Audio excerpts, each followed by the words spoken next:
មានគ្នាយើងម្នាក់ក៏សួរថាបងនៅពេលដែលធាតុគីមីមួយវាមានវ៉ាឡង់ច្រើនលើសពីមួយឧទាហរណ៍ថាកាបូនវាមានវ៉ាឡង់2ផងវាមានវ៉ាឡង់4ផង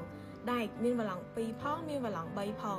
ទង់ដែកមានវ៉ាឡង់1ផងហើយក៏មានវ៉ាឡង់2ផងតើគេប្រើរបៀបម៉េចអញ្ចឹងខ្ញុំគិតថាអ្វីដែលគាត់ចង់សួរគឺចង់សួរថាតើពេលណាកាបូនត្រូវប្រើវ៉ាឡង់2ពេលណាដែលកាបូនត្រូវប្រើវ៉ាឡង់4អញ្ចឹងខ្ញុំឧទាហរណ៍មួយកាបូនជាទូទៅឃើញវានៅជាមួយនឹងអុកស៊ីហ្សែនអញ្ចឹងពេលខ្លះយើងមានឃើញគេទៅសេ CO ឬក៏ពេលខ្លះទៀតគេទៅសេ CO2 អញ្ចឹង CO និង CO2 វាមានការហៅឈ្មោះខុសគ្នា CO គឺកាបូនម៉ាណូអុកស៊ីត CO2 ត្រូវបានគេស្គាល់ថាជាកាបូនឌីអុកស៊ីតឬក៏អូស្មန်កាបូនិកអញ្ចឹងទៅអញ្ចឹងខ្ញុំលើកឧទាហរណ៍ក្នុងករណីនេះមួយ CO មានឈ្មោះថាកាបូនម៉ាណូអុកស៊ីតអញ្ចឹងនៅពេលដែលកាបូនម៉ាណូអុកស៊ីតយើងឃើញថា C ក៏អត់មានសន្ទុះ O ក៏អត់មានសន្ទុះដែរអញ្ចឹងមានន័យថា C ហើយនិង O កាបូនហើយនិងអុកស៊ីហ្សែនគឺបានដោះដូរវ៉ាឡង់គ្នាកាលណាវ៉ាឡង់ដូចគ្នាគឺគេមិនបាច់ដាក់សន្ទុះវាទេមានន័យថា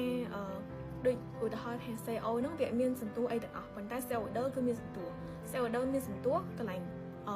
odor អញ្ចឹងពីរហ្នឹងវាជាសន្ទុះរបស់ O អញ្ចឹងហេតុអីក៏ O មានសន្ទុះដោយសារតែនៅពេលហ្នឹងកាបូនប្រើវ៉ាឡង់4វិញកាបូនប្រើវ៉ាឡង់4ហើយ O ប្រើវ៉ាឡង់2អញ្ចឹងនៅពេលដែលយើងទូទាត់គ្នារវាងកាបូនមានវ៉ាឡង់4ហើយ O មានវ៉ាឡង់2ទូទាត់ទៅវាត្រូវនៅសល់2ហើយកាបូនវាមានវ៉ាឡង់4O មានវ៉ាឡង់តែ2អញ្ចឹងទូទាត់គ្នាហើយនៅសល់2អញ្ចឹងនៅសល់2ហ្នឹងត្រូវផ្ទេរទៅឲ្យ O អញ្ចឹងបានជា O មានសន្ទុះ2នៅពេលដែលវាមានឈ្មោះថាកាបូនឌីអុកស៊ីតហើយចំពោះករណីផ្សេងទៀតដូចជាអាតូមដែកឬក៏ទង់ដែងតើពេលណាបានយើងដឹងថាទង់ដែងវាប្រើវ៉ាឡង់1ពេលណាយើងដឹងថាទង់ដែងប្រើវ៉ាឡង់2តាមដែលខ្ញុំធ្លាប់រៀនមកគឺនៅពេលដែលយើងដឹងថាទង់ដែងប្រើវ៉ាឡង់1ដោយសារតែគេហៅឈ្មោះវាអ្នកគ្នានៅក្នុងលំហាត់ជាទូទៅគេប្រាប់ឈ្មោះជាអក្សរគេអត់ប្រាប់ឈ្មោះយើងជានិមិត្តសញ្ញាទេឧទាហរណ៍គេហៅឈ្មោះថាទង់ដែងអុកស៊ីតនៅពេលដែលគេហៅឈ្មោះថាទង់ដែងអុកស៊ីតគេទៅសេជាអក្សរខ្មែរអ្នកគ្នាទង់ដែងអុកស៊ីតនេះជាអក្សរខ្មែរអញ្ចឹងមានន័យថាទង់ដែងពេលហ្នឹងគឺប្រើវ៉ាឡង់1ទង់ដែងអុកស៊ីតគឺមានរូបមន្ត CU2O មានន័យថាវាដោះដូរវ៉ាឡង់គ្នា CU2 ហ្នឹង2ទទួលបានមកពី O ហើយ O ហ្នឹងអត់មានសន្ទុះដោយសារតែវាទទួលបាន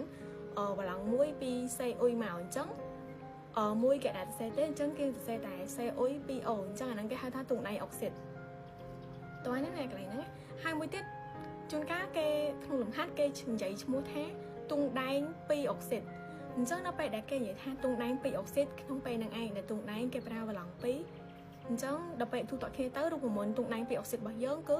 CuO អត់មានសន្ទុះ2នៅត្រង់ CU ទេដោយសារតែវាមានវ៉ាឡង់2ដូចគ្នាទង់ដែងក៏វ៉ាឡង់2 O ក៏វ៉ាឡង់2អញ្ចឹងហើយនៅពេលដែលគេទៅសេរូបមន្តទង់ដែង2អុកស៊ីតមកគឺអត់មានសន្ទុះនៅត្រង់